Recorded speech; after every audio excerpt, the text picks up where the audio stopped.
जय जय गणेश जी। ओम गंग गणपतये नमः। कल हमने जाना था गणेश पुराण के 9वें अध्याय के बारे में।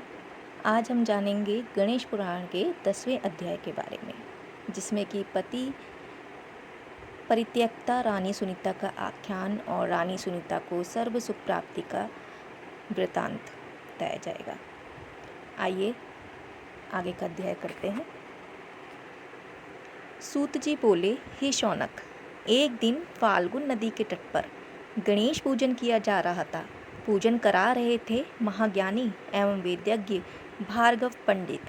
उसी समय उन्होंने देखा कि एक स्त्री वहां आकर खड़ी हो गई है। देखने में वह किसी बड़े घर की है, किंतु मुख पर उदासी और चिंता के भाव थे तथा आंखें ऐसी हो रही हैं जैसे रो चुकी हो। ऋषि को उसकी दीनता देखकर दया आ गई और वह बोले, महाभागे, तुम कौन हो और कहाँ से और क्यों आई हो? यदि कुछ अभिष्ट हो तो बताओ, भगवान विनायक उसे पूर्ण करने में समर्थ हैं। उस स्त्री ने रोते हुए कहा, मुनिवर, मैं मालव देव के महाराज चंद्रसेन की पत्नी हूँ। यद्यपि महाराज अत्यंत धर्मज्ञ, नीतिज्ञ और परम बल वैभव संपन्न हैं और मुझ पर प्रेम भी बहुत करते थे, किंतु मेरे कोई संतान न होने के कारण उन्होंने मेरी ही अनुमति से दूसरा विवाह कर लिया। फिर तो वे उसी के प्रेम में आसक्त रहकर मेरा तिरस्कार करने लगी। मेरी सौत ने तो मुझे दासी से भी बुरी अवस्था में डाल दिया। फिर उसके एक सुंदर पुत्र हुआ, जिसका नाम पद्मसेन रखा गया। उसके समस्त संस्कार विधिवत हुए और विद्याध्ययन के पश्चात मद्र देश की राजकुमारी से उसका विवाह भी हो गया। हे मुनिनाथ, फिर मेरे पति समस्त परिवार के सहित गया में पिंड दानार्थ आए और आज समस्त धर्म कार्य संपन्न होने पर थके होने के कारण पलंग पर सो गए। मैं उनकी सेवा शुश्रूषा में लगी थी, तभी मेरी सौत वहाँ आई और उसने मुझे अनेक गालियाँ दी और लात घूंसे से प्रहार किया। तब मैं अपमान ना सहन करने के कारण आत्महत्या के विचार से शिविर छोड़कर यहाँ चली आई और नर्मदा में कूदना चाहती थी कि कुछ मंत्र ध्वनि सुनकर और पूजनादि होते देखकर यहाँ चली आई। अब आप मुझे यह बताएं कि आप किस देवता का पूजन कर रहे हैं? क्या इसे करने से मेरा भी दुख दूर हो सकेगा? महर्षि ने उसकी बात सुनकर करुण दृष्टि इसे देखते हुए कहा, रानी, भगवान विघ्नेश का पूजन कर रहे हैं। यह प्रभु समस्त विघ्नों को दूर करे, सभी अभिष्टों के पूर्ण करने में समर्थ हैं। तुम इन्हीं विघ्नराज का पूजन करोगी तो तुम्हारे कष्ट शीघ्र दूर हो जाएंगे। यह कहकर मुनि ने उसे बैठने का संकेत किया और पूजन समाप्त होने पर प्रसाद दिया। तब रानी गणेश पूजन का संकल्प करके उन्हीं का स्मरण करती हुई अपने स्थान को लौट गई। शौनक बोले, हे सूत जी, फिर उस रानी ने क्या किया? शिविर में लौटने पर उसका पुनः अपमान तो नहीं हुआ? उसने गणेश पूजन किया या नहीं? यदि किया तो उसका क्या फल हुआ? यह सब वृतांत मेरे प्रति कहने की कृपा कीजिए। सूत जी ने कहा, शौनक, रानी सुनीता का अगला वृतांत पार्वती के पूछने पर शिव जी ने इस प्रकार बताया कि रानी अपने शिविर में जाकर सो गई। उसके आत्मघात के लिए जाने आदि की बात का किसी को भी पता न चला। महाराज चंद्रसेन जब अपने राज्य में लौट आए तब उनके विचार ने पलटा खाया और उन्होंने सोचा कि बड़ी रानी को संतान नहीं हुई तो इसमें उसका क्या दोष है?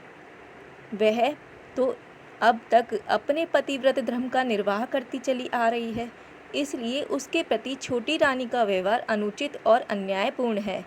ऐसा सोचकर वह रानी सुनीता का आदर करने लगे। भगवान गणेश्वर के व्रत विषयक संकल्प का ऐसा प्रभाव देखकर सुनीता उनका पूजन करने के लिए तत्पर हुई और व्रत रखकर विधि पूर्वक राजगुरु भारद्वाज के द्वारा पूजन कार्य संपन्न कराया। उसने पूजन के लिए महाराज को बुलाया तो उन्होंने छोटी रानी मदनावती को भी सुनीता के भवन में चलने को कहा, किंतु मदनावती ईर्ष्या के कारण महाराज के साथ ना गई और वे अकेले ही वहां पहुंचे। हे शौनक, रानी सुनीता ने अपने पति को आए देखा तो बड़ी प्रसन्न हुई और उसने इसे गणेश जी की ही कृपा माना। फिर उसने पति के साथ बैठकर भगवान विघ्नराज का भक्ति भाव से पूजन किया और स्तुति आरती प्रदक्षिणादि के पश्चात महर्षि भारद्वाज और अन्य ब्राह्मणों को भोजन और दक्षिणा से संतुष्ट किया। रानी सुनीता के यहाँ व्रतोत्सव मनाए जाने और पतिदेव के उसमें भाग लेने के कारण रानी मदनावती रुष्ट हो गई और महाराज का भी तिरस्कार कर बैठी। तब तो महाराज उसका साथ छोड़कर रानी सुनीता के भवन में ही रहने लगे। जय गणेश जी। कालांतर में गणपति की कृपा से रानी गर्भवती भी हो गई। अब तो महाराज ने स्वयं ही प्रसन्नता के कारण सुनीता के भवन से श्री विघ्नेश्वर के पूजन का आयोजन किया और उसमें रानी मदनावती को भी बुलाया, किंतु वह रुष्ट रहने के कारण नहीं आई। पूजन के पश्चात महाराज स्वयं ही प्रसाद देने के लिए रानी मदनावती के महल में गए, किंतु रानी ने प्रसाद नहीं दिया। राजा अपमानित होकर बड़ी रानी के भवन में लौट आया। उधर मदनावती कुष्ठ रोग हो गई और इस कारण राजा ने उसका परित्याग कर दिया। इधर रानी सुनीता को पुत्र रत्न की प्राप्ति हुई। उसका जन्मोत्सव बड़ी ही धूमधाम से मनाया गया और उसके जात कर्म आदि सभी संस्कार समय समय पर कराए जाते रहे और उस प्रसन्नता के कारण पुरोहित, ब्राह्मण, अतिथि आदि को पर्याप्त दान दक्षिणाएं दी गई। बालक का नाम लक्ष्यपद रखा गया। अब मदनावती अत्यंत दुखी थी। जब उसे अन्य कोई उपाय न सूझा तो रानी सुनीता के पास जाकर बोली, बहन, मुझ पीड़ित पर कृपा करो, मैं तुम्हारी शरण हूँ। सुनीता को उस पर दया आ गई और उसने कहा, बहन, तुमने भगवान विघ्नेश्वर का अपमान किया और उनका प्रसाद तक ठुकरा दिया था, इसी कारण तुम्हें इस घोर दुख की प्राप्ति हुई है। अब तुम उन्हीं भगवान का व्रत और पूजन करो। यह सुनकर उसने संकल्प पूर्वक भगवान विनायक देव का व्रत और पूजन किया, जिसके प्रभाव से वह रोगमुक्त हो गई और पूर्व सम्मान को प्राप्त कर सकी। अब दोनों रानियां बड़े प्रेम से रहने लगीं तथा राजा के साथ गणपति पूजन करती हुई सुखपूर्वक जीवन बिताने लगीं। उस व्रत के प्रभाव से राजा सहित उन्हें गणराज के धाम की प्राप्ति हुई। जय गणेश जी। ये था गणेश पुराण का 10वां अध्याय। कल से फिर आएंगे 11वें अध्याय के साथ। तब तक के लिए जय गणपति बप्पा, जय गणेश जी, जय गुरु जी।